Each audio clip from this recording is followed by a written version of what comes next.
Choose a different surname or die.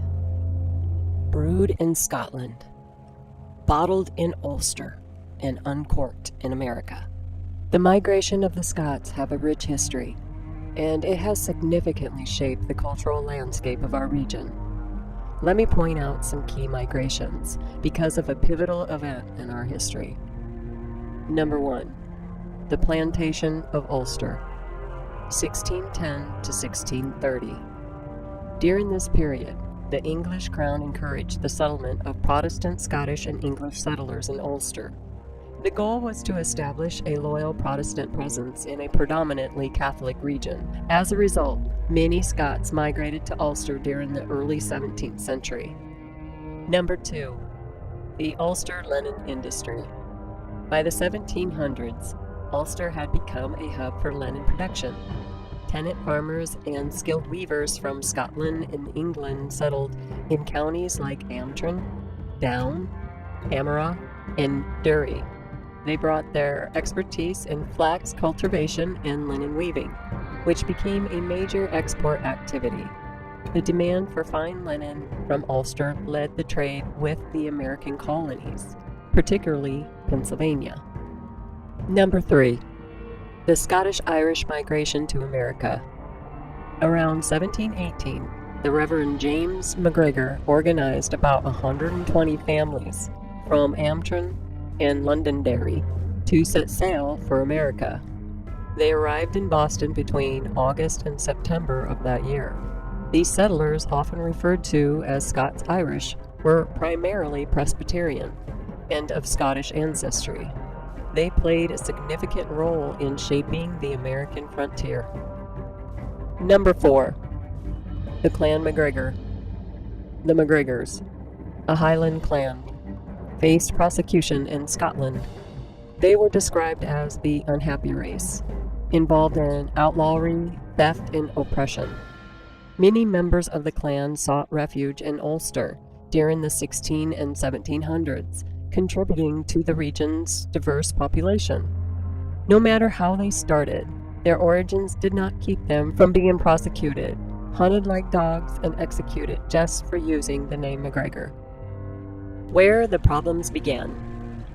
Over 1,200 years ago, while tradition holds to the idea that Gregor, the son of Kenneth MacAlpine, was the first chief, others claims have it that Clan MacGregor descended from the abbots of Glendochart, a royal Celtic line.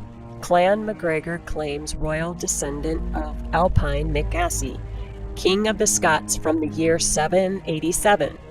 Alpine's eldest son, Kenneth, became the first king of Scots and Picts in the year of 844.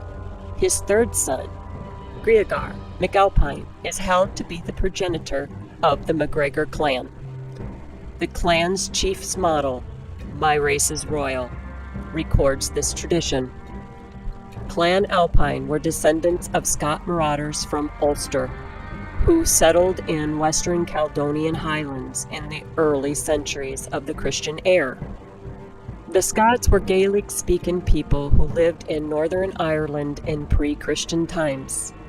They were farmers and fishermen, growing oats, barley, and wheat, keeping cattle and sheep, and fish from curragh, a skin-covered wooden-frame boat still used by fishermen off the west coast of Ireland. In those times, land was the only form of capital, while cattle were both an investment and a main source of income. Consequently, land and cattle were greatly coveted for the major cause of strife. Younger sons and other landless men raided neighboring Caledonia and Roman Britain in search of land to occupy, or booty which they could trade for land or cattle near home. Northern Britain, or Caledonia, was inhabited by people the Romans called Picts, because they painted their faces and bodies before going into battle. Western Britain, as far north as the River Clyde, was inhabited by Welsh-speaking Britons, who gave their name to Cumbria and Cumberland. After the withdrawal of the Roman garrison in Britain in the 5th century, the northern Welsh formed themselves into the Kingdom of Strathclyde. About the dawn of the first Christian millennium, the Scots invaded the Western Isles, Lewis, Harris, and Skye. and the Western Highlands in some force, and eventually carved out a kingdom for themselves. And about the same time, Norwegians and Danes were raiding Caledonia, Strathclyde, and Ireland, and establishing earldoms in Western Isles and in Ireland. They founded the trading towns of Dublin, Waterford, Westford, and Limerick. Angels from what today is known as Friesland were settling in northeast of Britain, between the Tyne and the Forth. The northern form of their English language is now known as Scots, which is confusing since the Scots of old spoke Gaelic. In 844, Kenneth MacAlpine succeeded in uniting the monarchs of Drogheda and Caledonia to become the first King of Scots and Picts. His heirs and successors extended their rule to include the Welsh of Strathclyde and the English-speaking lowlanders. They established their suzerainty over North lordships in the Isles, but they did not succeed in stopping the continuing struggle for land and power among the rival Gaelic-speaking clans. According to tradition, MacGregor was the third son of Alpine MacAussie and the younger brother of Kenneth MacAlpine. He succeeded his brother as King of Picts and Scots in 882, and he ruled until 897. It was his heir son, Dungal, who gave the patronym to his descendants. The records of the family of Gregor, on which this history is based, list Gregor, that died 897, King of the Scots and Picts, as the founder of the clan. At all events, the MacGregors and the McKinnons of Lewis and the number of other clans from the Western Highlands all claim kinship to Clan Alpine. The MacGregors held land on the eastern border of Argyll and the western border of Perthshire, including Glenarchy and Glenstreet. Glenarchy was granted to the MacGregors by King Alexander II for their support in the conquest of Argyll. They held their lands by the right of the sword, making no effort to obtain legal title, and this led eventually to conflict with their neighbors and to attempt to displace them. The MacGregors retaliated, and the constant conflict earned them the reputation for being a turbulent clan. The Campbells took advantage of the turmoil and obtained legal grants from the king in Edinburgh to the MacGregor land at Glenarchy. The MacGregors, however, still asserted their ancient rights to the land, beginning a long feud with the Campbells that lasted into the 18th century. Robbed of their ancestral lands, the MacGregors moved eastward into Perthshire, settling as tenants of rival chiefs. The scattered MacGregor clans recognized no authority other than that of their own chief, and showed little regard for the property of their neighbors. Many of them went in for cattle rustling. A few took to outright banditry. Greg MacGregor, the 10th chief, waged a private war against Campbell of Glenarchy, who had acquired the MacGregor lands at Glenstreet. Throughout the 1560s, the MacGregors hired and harassed Campbells until in 1570 Campbell captured him and had him beheaded. In 1589, MacGregor clansmen murdered John Drummond, the king's forester, who had hung some MacGregors for poaching deer. MacGregors plundered their neighbors and were prosecuted by them in return. The Scottish government, manipulated by powerful landowners, was not prepared to acknowledge that the MacGregors had a genuine grievance, one that had been created 200 years before the kings granted Glenarchy to the Campbells, instead of recognizing the MacGregors' unwritten title to their land by ancient occupation. Surname MacGregor banned. In 1603, the Battle of Glenflurn left at least 140 men dead and led to an unparalleled punishment against the MacGregors. Their name banned in Scotland for a total of 150 years. The battle was supposedly fought against their neighbors, the Calhouns. The two clans had a bad history. Clan MacGregor, which was stripped of much of its land by Robert the Bruce, frequently raided their neighbors' property. Tradition dictates that the battle was sparked after two MacGregor men were refused shelter on Calhoun land and resorted to sleeping in an outhouse and slaughtered a sheep. After being discovered by the Lord of Lost, they were sentenced to death, with their kinship mobilizing in furious response. Some believe this version of events, others argue that the Battle of Glenfleurin began with just another MacGregor raid. Similar plundering expeditions were launched in weeks with two Calhoun men allegedly at Glenfleurin a couple of months before. The difference was that on February 7th of 1603, the Calhouns were ready to protect themselves, with permission granted by James VI to pursue their foe. The Calhoun ranks were swollen by men from Dumbarton and Carros, with the clan marching into Glen with many as 500 men on foot and 300 on horseback. Clan MacGregor had around 350 men ready to fight and showed no mercy to their foes. Unfortunately for the Calhouns, the second part of the MacGregor's force was lying in wait for them. The MacGregors launched a downhill attack on the Calhouns, which drove them back in the direction hence they had come. 40 of the Calhouns in their lines were killed, although some accounts have put the number as high as 200. The MacGregors took 80 horses, 600 cows, and 800 sheep. Following the bloodshed, James VI, in a bid to dismantle the clan, forced MacGregor and Gregors to drop their name or risk punishment by death. A royal warrant was signed by James VI on February 24, 1603, accusing the MacGregors of attacking members of Clan Calhoun at Glenfleurin. Without pity or compassion or regard for young or old, the deeds were barbarous and horrible, with this wicked and unhappy race to be exterminated or rooted out. Less than 2 months later, around April 3rd, James VI ruled the name MacGregor should be altogether abolished, and that all people of the clan should renounce their name and take another, under the pain of death. Around a year later, Alistair of Glenstrait were hung at the Mercat Cross in Edinburgh, with the leader hoisted above his men before being drawn and quartered. The MacGregor name was restored in 1661 by Charles II, but disallowed once more in 1693 by William of Orange.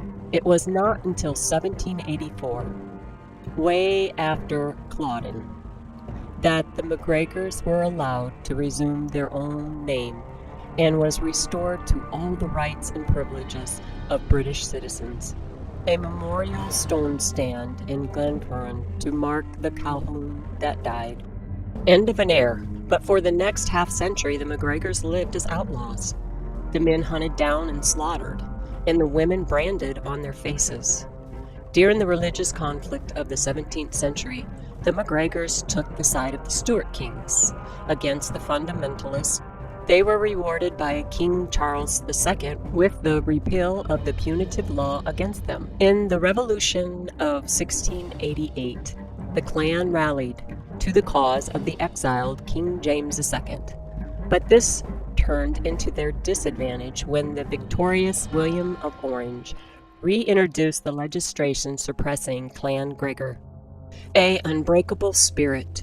The laws against Clan Gregor were eventually repealed in 1774, but many of those who had adopted prosymonyms continued to use them, which is why Clan Gregor has such an extraordinary number of different surnames, such as Magaha, and many others where the former MacGregors have attached themselves to other clans or families. How does all this affect our family lines? Well, here's how. Patrick MacGregor, born around 1581 in Melrose, Scotland, also known as the third chief of the Children of the Mist, played a significant role in Clan MacGregor's history and left a lasting legacy. The MacGregors were known for their resilience and resourcefulness, especially during challenging times. This branch of the clan led a wild and hunted existence in the Misty Mountains. His leadership was marked by both courage and cunning as he navigated the complexity of clan rivalries and allegiances. Patrick married Marion MacDonald of Glencoe. Marion belonged to the powerful MacDonald family, specifically the MacDonalds of Glencoe. She is a distant relative of the MacDonalds of Seat. Tyler McGaha descends from them. 10 times great-grandparents of my son. Patrick and Marion MacGregor had several children, including 2 notable sons. Ian MacGregor, he became Patrick's heir and continued the MacGregor line, and another son is also historically part of this family nucleus. 9 times great-grandfather James MacGregor, born 1618 and died 1675. Known as the colonist, to avoid prosecution, he changed his name to William McGahey, also spelled McGahey. He migrated to Virginia, and in Virginia met Mary Johnson. They had 5 children together.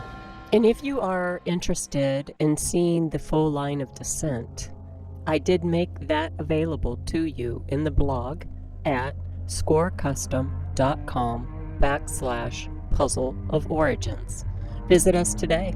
Check out this blog and see all the information I provided. There are more interesting facts there. Next goal, DNA testing on Barry. I plan to tell the true story through Barry's Y-DNA and see if his matches confirm the well-researched documentation on these family members. I want to see if the DNA trail matches the many trees that claim this descendants. Records from these early days are sparse and open to various interpretations. Births and deaths were not recorded, the only evidence of a man's existence often being an oral tradition preserved through his family down through the generations, or his mention in some legal documentation. Tombstones are another source of evidence, the lines of descent being deduced from a patronym recorded to part of a man's name and title. Some of the early church registers of baptisms and burials have survived, but these often list only names and dates, leaving family connections to guesswork. The line of descent from Gregor, King of the Picts and Scots, to Gregor MacGregor of Glenlyon is open to considerable debate, dependent as it is on tradition, guesswork, and wishful thinking. But with more people learning how to record their DNA, I know we can piece this puzzle together. The lies of the past are no longer our future truths. While researching, I uncovered I am a distant cousin of my husband through this line. We trace back to Scotland and share several common ancestors that has had a major influence on each other's lives. But that is a tale I will share another day. Clan MacGregor's history left a lasting legacy. Tyler's legacy. From past to present, an enduring, unbreakable spirit passed down through many generations. The descendants of these early immigrants continue to celebrate their heritage and cultural contributions. The stories told reflects the intertwining of Scotland and Irish heritage, family bonds, and the challenges of a new beginning.